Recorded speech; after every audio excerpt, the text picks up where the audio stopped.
I set up hidden cameras at my home and my jaw dropped to the floor when I saw what was doing my pregnant wife with my friend. It's a sunny day in California, and life is just about as picture-perfect as it can get. I'm living the dream with my wife Jane, who's 5 months pregnant with our first child.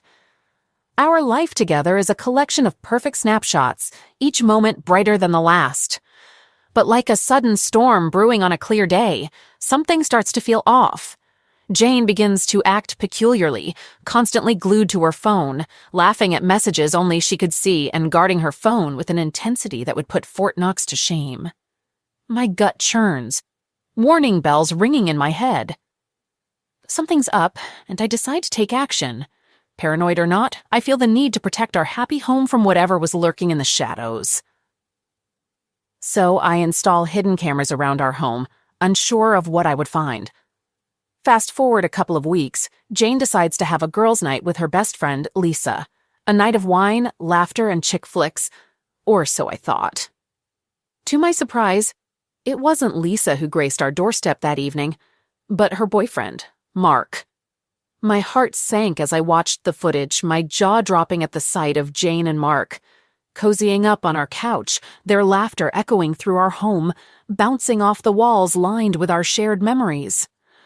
I felt a cold wave of dread wash over me as the scene shifted to our bedroom. Our sanctuary, the very room we had dreamt of introducing to our unborn child, was now tainted with betrayal. I was sickened, a nauseating cocktail of anger, disbelief, and heartbreak bubbling within me. In a state of shock, I immediately call Lisa, who was just as taken aback as I was. We decide to confront them together, our shared pain and fury fueling us. As we enter our home, their laughter fills the air, a cruel mockery of our pain. I hold back Lisa, her fury threatening to explode. I calm her down, reminding her that Jane was pregnant, no matter how betrayed we felt. We ascend the stairs and step into our bedroom. The sight that greeted us was pure betrayal. Their faces morphed from surprise to guilt as they saw us standing there, a mirror to our heartbreak. Accusations flew, angry words filling the room. Mark was ejected from the house, a stunned Lisa trailing behind him, her heart shattered. Jane, drenched in tears and regret, begged for forgiveness. But I was done. I demanded a DNA test on our unborn child, needing to confirm my worst fears. Months later, our baby girl was born, her innocent eyes wide open, oblivious to the storm that had surrounded her birth. The DNA results confirmed my worst fears. I was not the father, Mark was, but he refused to have anything to do with Jane or his daughter.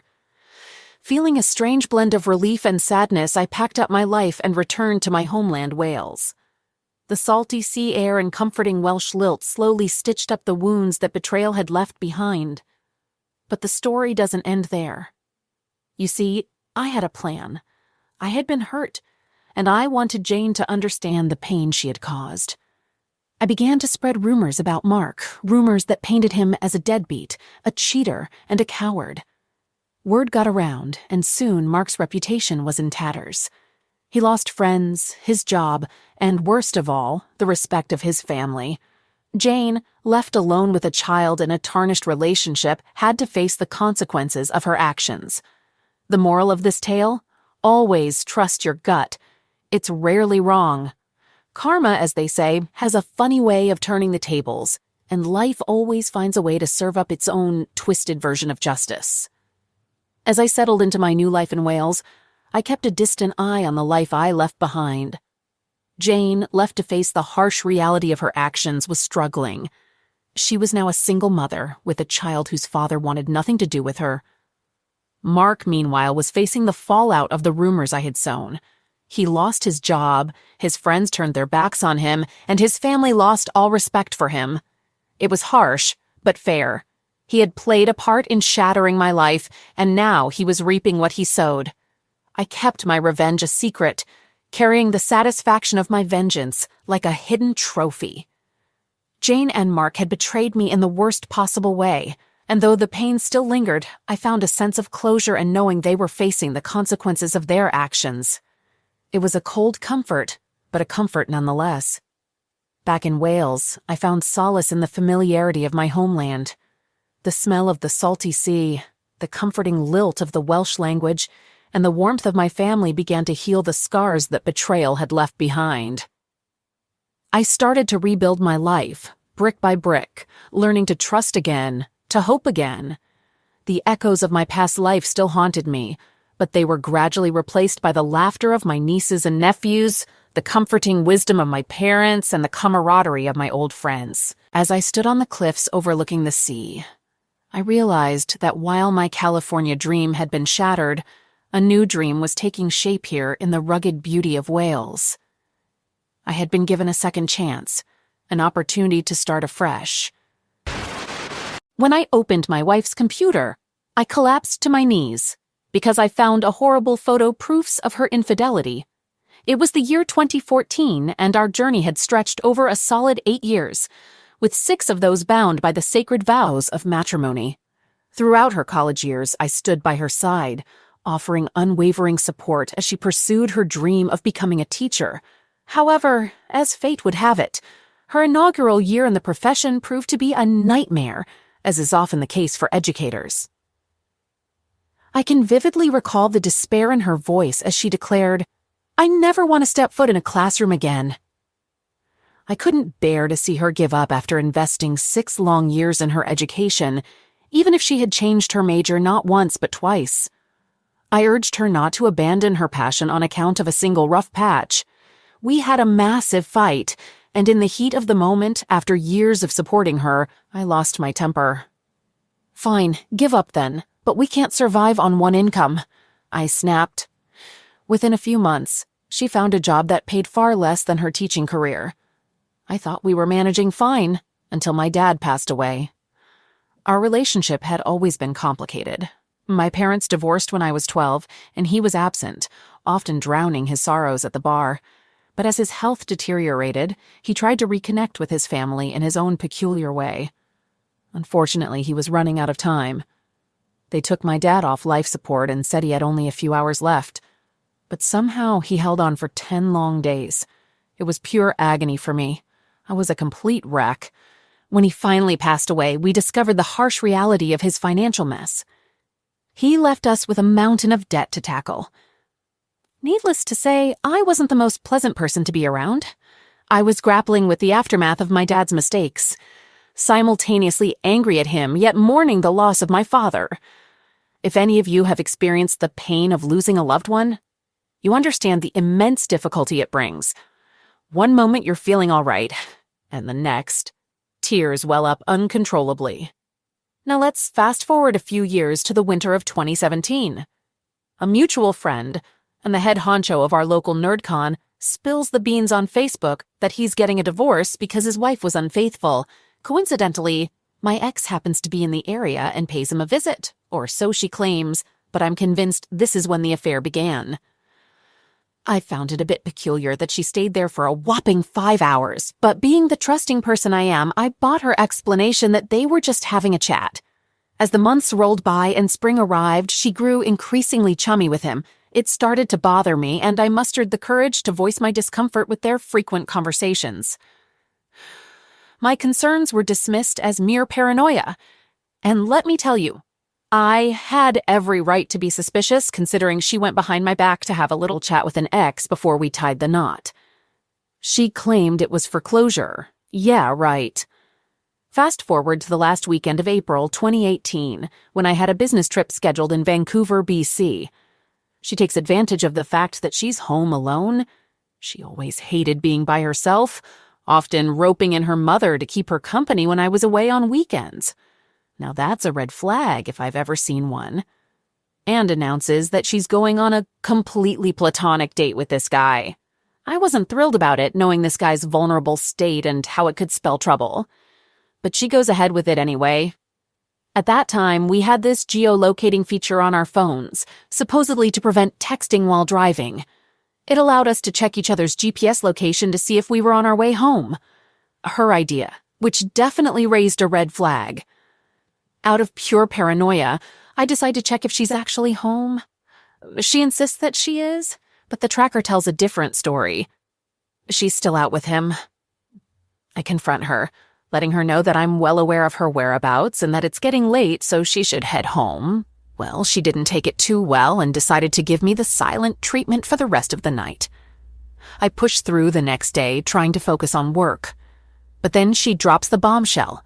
She's planning to go to his house again.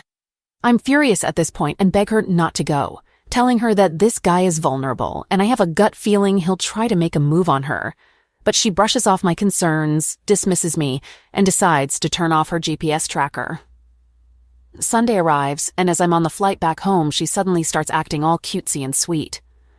Alarm bells are ringing loudly in my head. Something is definitely wrong. I arrive home late, having to hitch a ride because she didn't show up as planned. When I enter, I find her sprawled on the couch, fast asleep. The following week is filled with odd behavior, as she gaslights me into thinking I'm overly possessive and paranoid. It's not until the weekend that I discover she had only kissed him after a long, heartfelt conversation. She claims our marriage isn't worth saving. Desperate to salvage our relationship, I spend 2 days doing everything I can think of. The pick-me dance. But she's made up her mind. Then, she decides to take the dog for a walk, and in a moment of ultimate paranoia, I log into her tablet and open her email. And there, I find the heart-wrenching profession of love to this guy, along with her desire to leave me. Crushed beyond words, the room starts spinning and I completely lose control. Gasping for air, I dial her number, my voice trembling as I confront her with my newfound knowledge. She rushes home, and with a heavy heart, I pose the question, "Do you want to be with him?" Her response cuts like a knife. "I think I do." Anger consumes me, fueling my words as I declare my need for distance. Seeking solace, I seek refuge in a hotel room for the night. Meanwhile, she abandons our home, seeking comfort in his arms. Left with the responsibility of our loyal companion, I hastily check out and return to care for our beloved pup. Despite the shattered fragments of our relationship, I gather every wedding photo, every cherished memory, and lay them bare on the kitchen table, a bittersweet tableau of our past 11 years together. Consumed by anger, I unleashed my fury, shattering the wedding photo against the wall. I dialed her number, demanding she retrieve her belongings, assuring her they would be waiting on the porch. Thankfully, my brother, my savior, lent a helping hand as we piled up her stuff. Admittedly, I could have handled the situation with more grace. They say hindsight is 20/20, but the painful truth remained. The woman I loved, the one I had sacrificed for and devoted myself to, had found solace in the arms of another man. Without wasting a moment, she swiftly moves in with him, making quick work of changing her cell phone plan from mine to his. And to add insult to injury, this despicable character has the audacity to attend the convention where I served as staff, proudly declaring their love and issuing an ultimatum: support them or face expulsion. Naturally, I find myself barred from the very event I once held dear. The pain cuts deeper as I realize that not only have I lost my wife, but I've also lost the support of the tribe I believed would stand by my side. As the convention unfolds 4 weeks later, she flaunts her newfound happiness, bombarding social media with images of her entangled with him. While she jets off on extravagant trips, showcasing her newfound love, I rely on the dwindling support of my family and a handful of loyal friends to orchestrate the arduous task of moving out and leaving behind the remnants of our shared life before the lease expires. Every time I asked for help, she had an excuse ready. And, to add insult to injury, she started a new job the very week she cheated on me, right at the same place where I was the IT help desk lead. That summer took its toll on me. I shed a ton of weight, smoked a pack a day, and barely had an appetite. While I spent my birthday in solitude, she paraded her new man before her family, who quickly abandoned me and embraced him with open arms. I foolishly fell into the trap of trying to win her back, pleading with her multiple times during those long summer days to break free from that toxic relationship and find her own path. It was then she had the audacity to tell me how she fell out of love with me after my dad passed away. She claimed I was too consumed with grief and neglected her needs. During one of our final conversations, she even tried to make a move on me, but I shut it down. Filled with anger, I snapped at her, telling her that this ain't some sappy romance movie like The Notebook, and she needed to grow the hell up. As a final blow, she decided to take the other man on the trip we had planned together to Ireland and England, the very places my ancestors hailed from in the early 1900s. Thankfully, I had blocked her and anyone connected to her on social media, so I didn't have to witness the whole damn thing plastered all over the internet. Shortly thereafter, I took care of the divorce paperwork myself, bringing an end to it. Since then, I haven't had a face-to-face conversation with her. We exchanged a couple of emails to settle some matters, but apart from that, she relies on her parents as intermediaries if she needs anything. I maintain strict no contact with her and anyone connected to her.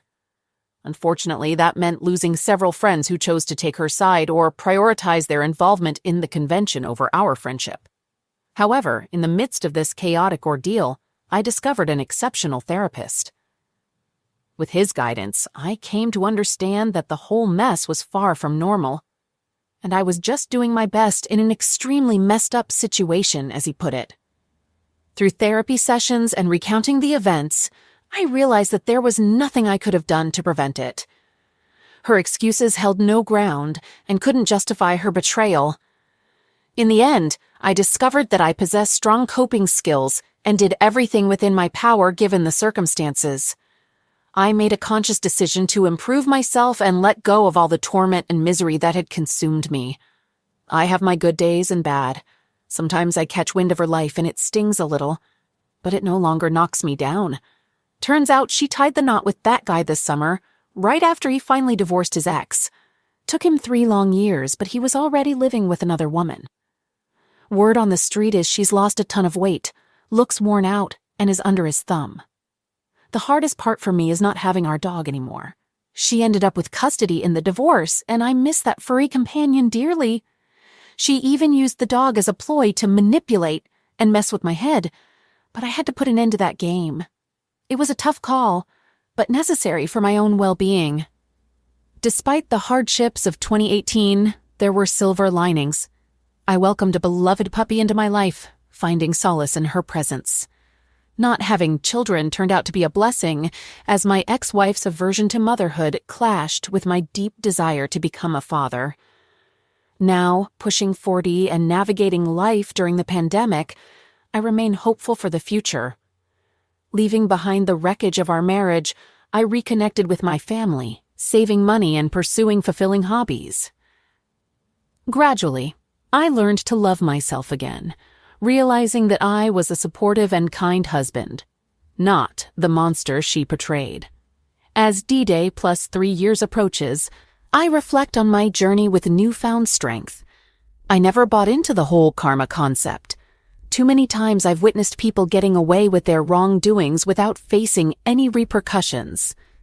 So, I stopped waiting for karma to strike my ex, because it wasn't doing me any good mentally or emotionally. But then, fate had its own plans. I spotted her in the midst of a bustling brewfest, and I almost didn't recognize her. She looked utterly dreadful. It seems that whatever she's going through with the sorry excuse for a human being she left me for and married is taking a toll on her. She's emaciated, resembling those gym enthusiasts who are so obsessed with their fitness that they appear drained and shriveled. A stark contrast from the woman she once was. At just 33, she easily looks a decade older. Instinctively, I averted my gaze and avoided any eye contact. According to my brother, she caught sight of both of us standing in line for a beer and promptly made a swift exit. Later, while reconnecting with old friends who stood by me through it all, I received some interesting tidbits of information. It turns out that my ex and her husband, the infamous AP, are facing financial hardships. The convention they arrogantly rule with an iron fist and booted me and anyone who dared oppose them is now under investigation by the IRS.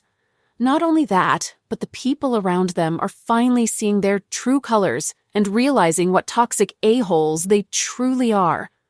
As for my reaction to hearing about her sorry state or the downward spiral of her life, she brought this upon herself.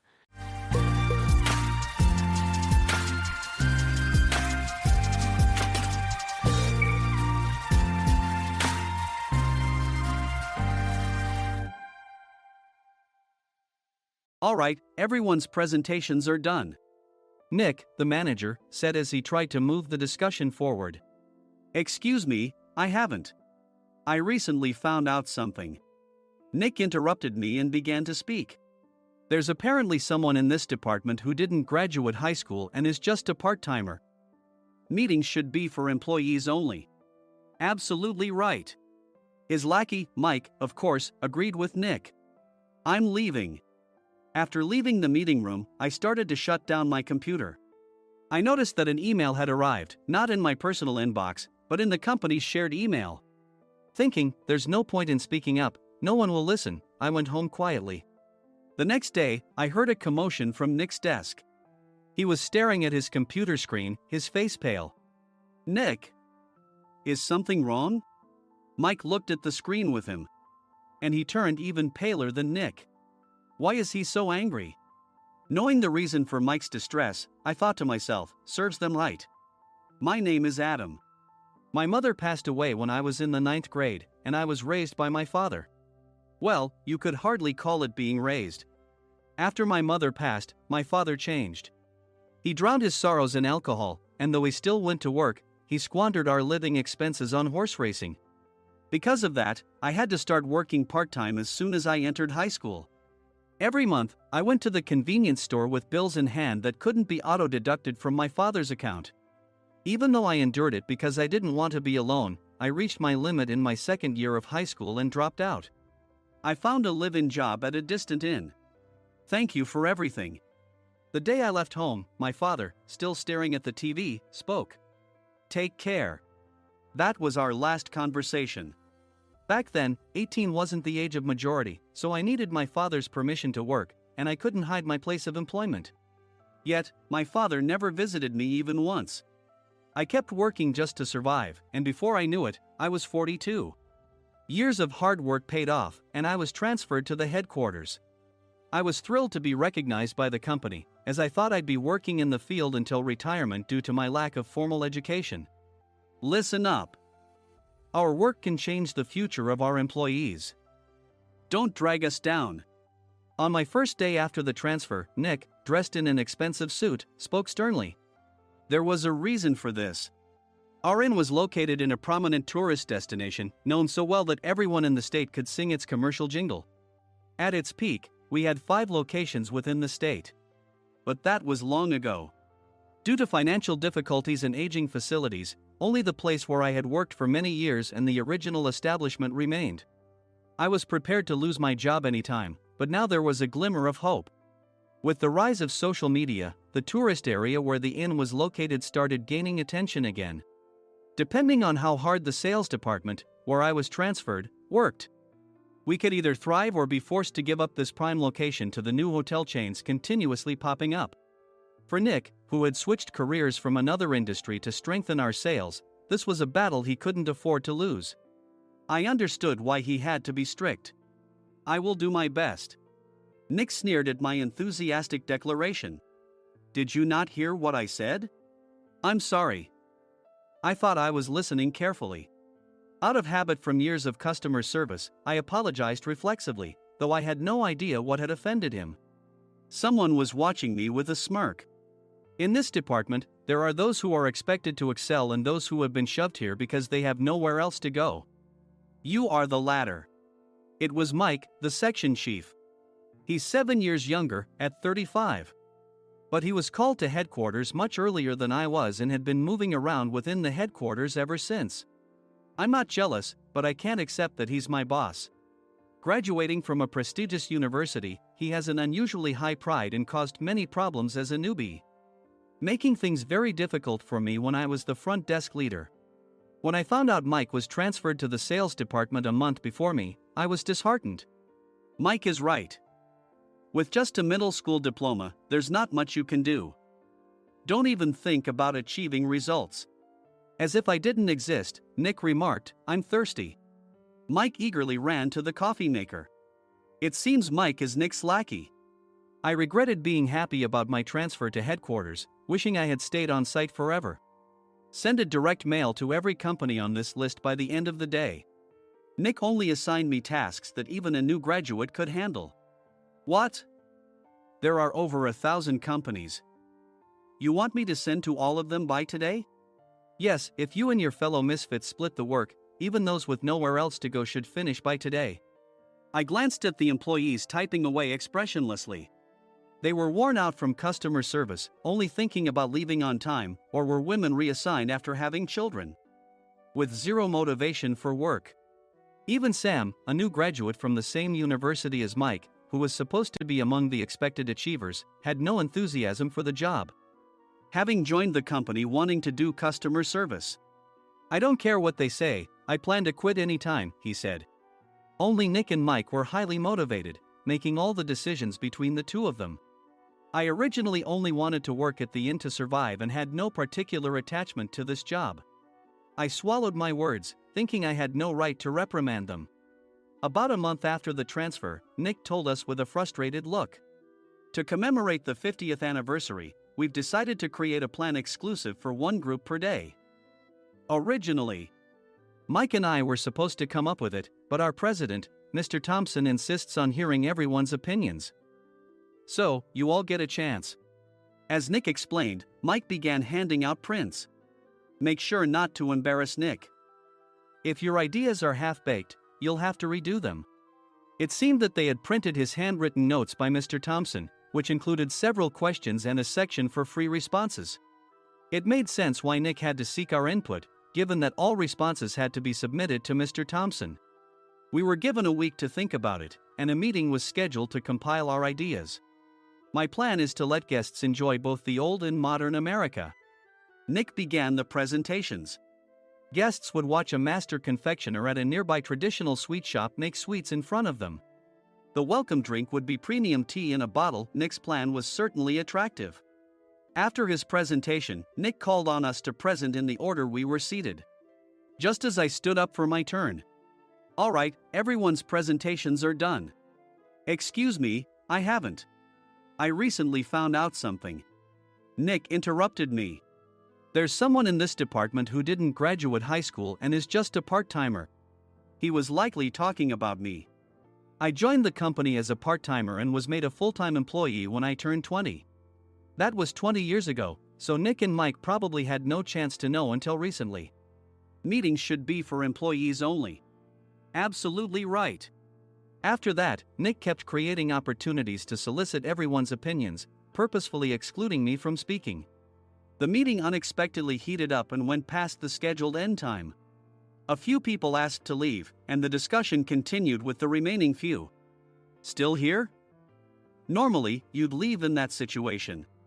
Though I had no attachment to the job initially, hearing kind words from customers made me want to make them happier. For someone like me, with nowhere to go, the inn was my home and customer service was my life. I felt pathetic about my current self. I'm leaving. I left the conference room and started shutting down my computer.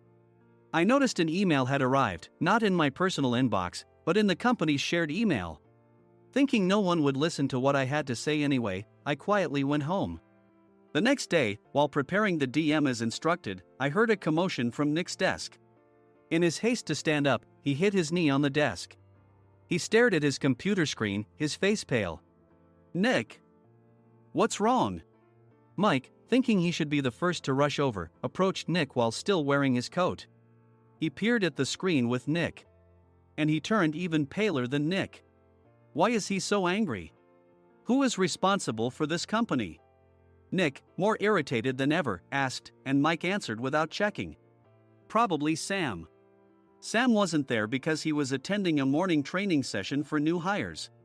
Nick gave up on getting angry and returned his gaze to the screen. They were looking at an email that arrived right after the end of the working day yesterday. Apparently, no one, including me, had checked it before leaving. The email was from a large company that used us for their annual employee trips. The president and executives of that company also frequently used our services personally. President of the company, Mr. Mason himself, had declared that neither he nor his company would ever use our services again. Well, some companies cancel their employee trips or stop using our services due to financial struggles. Let's just move on. Mike kept wiping the sweat from his forehead with a handkerchief. Knowing why Mike was so agitated, I quietly watched their interaction. Do you know how much revenue we get from that company? We can find other guests to fill the rooms, but we'll lose the banquet costs, gift shop revenue, rental car fees, and more. Moreover, the gifts were supposed to be prepared by the traditional confectionery shop involved in Nick's proposed plan. If it's known that we incurred such a huge loss at this critical time, Nick's position in the company would be jeopardized. Nick took a deep breath, seemingly trying to calm himself. All right, Mike.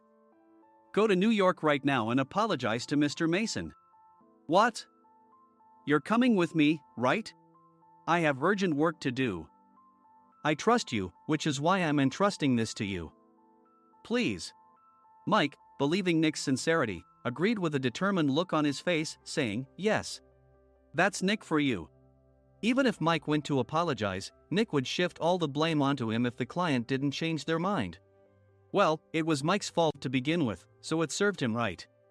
About 3 hours later, Sam answered a call from somewhere and repeatedly apologized, saying, I'm very sorry. Everyone watched to see what was happening. After ending the call, he informed Nick with a weary tone. When Mike arrived at the client's company, he only made things worse, further infuriating Mr. Mason. He was demanding, get his boss here immediately.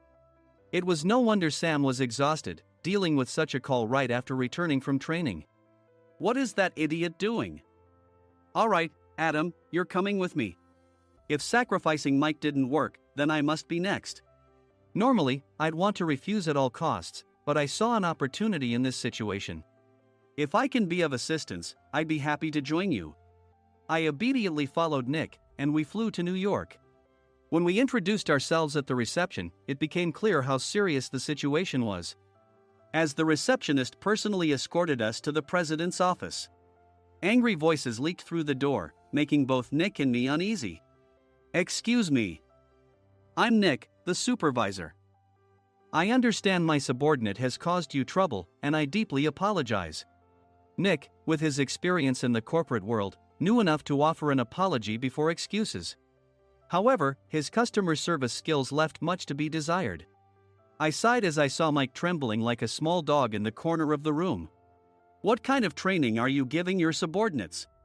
Mr. Mason glared at Nick with a red face. The intensity of his gaze made even Nick take a step back. Regrettably, I joined this company only 2 years ago and was unaware of Mike's issues.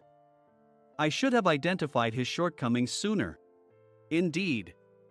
I should have realized sooner. No sensible person would come to apologize and then give a lengthy presentation on the drawbacks of not using their in. Nick froze, his mouth slightly open. Suspecting the worst, I picked up the documents that had fallen to the floor. It seemed Mike hastily prepared these documents on the plane, listing the disadvantages. Disadvantage 1: if you change the venue for the company trip, employees might suspect it's for cost-cutting reasons, leading to a negative impression. Reading it aloud half-jokingly, Nick snatched the papers from my hand and checked the contents with a furious expression. Among the stack of documents was a receipt from a nearby convenience store's copy machine. I felt a pang of dread, hoping he hadn't shown the receipt as well. What do you think he said when I asked what kind of nerve he had to do this? I'm very sorry. Faced with the dire situation, Nick must have thought there was nothing left to do but apologize. In a voice smaller than I'd ever heard from him, he uttered words of apology. He said, I'm a Harvard graduate. I don't believe I said anything wrong. Mike, what have you done? Forgetting his plan to pin the blame on Mike, Nick yelled loudly, even in front of Mr. Mason. I didn't do anything wrong. You're still saying that? Look at him. Mike pointed at me with a shaking hand. I was assigned to headquarters in my 20s and now I'm a section chief. This guy only made it to headquarters at 42. Everything I've done proves I was right. So why are we losing the contract? Having said his piece, Mike collapsed to the floor. Of course. You were sent there because you had nowhere else to go. Mike never expected to hear such words from someone he looked down upon. He lunged at me, and Nick hurriedly stepped in to stop him. Mr. Thompson told me Mike is a quick thinker, and to take good care of him. There's no way he was pushed aside. Don't make things worse here. He didn't say quick thinker, he said only quick-witted, didn't he? I don't remember that part. I recalled the many troubles Mike caused when he was a newbie. When Mike was on the front line, his pride was so high that he never apologized to customers. Customer service, especially in our job, doesn't work alone. It brings both good and bad situations. If the front staff or housekeepers made mistakes, or the cleaning company didn't properly clean a room, one had to apologize to the customers regardless of personal fault. Mike, in such situations, would never apologize, insisting he wasn't at fault. This often angered customers, and as the front desk leader, I frequently had to apologize on his behalf. He caused complaints and disrupted operations, which is why he was quickly moved to headquarters. In departments where he didn't interact directly with customers, his quick thinking was beneficial and things went well.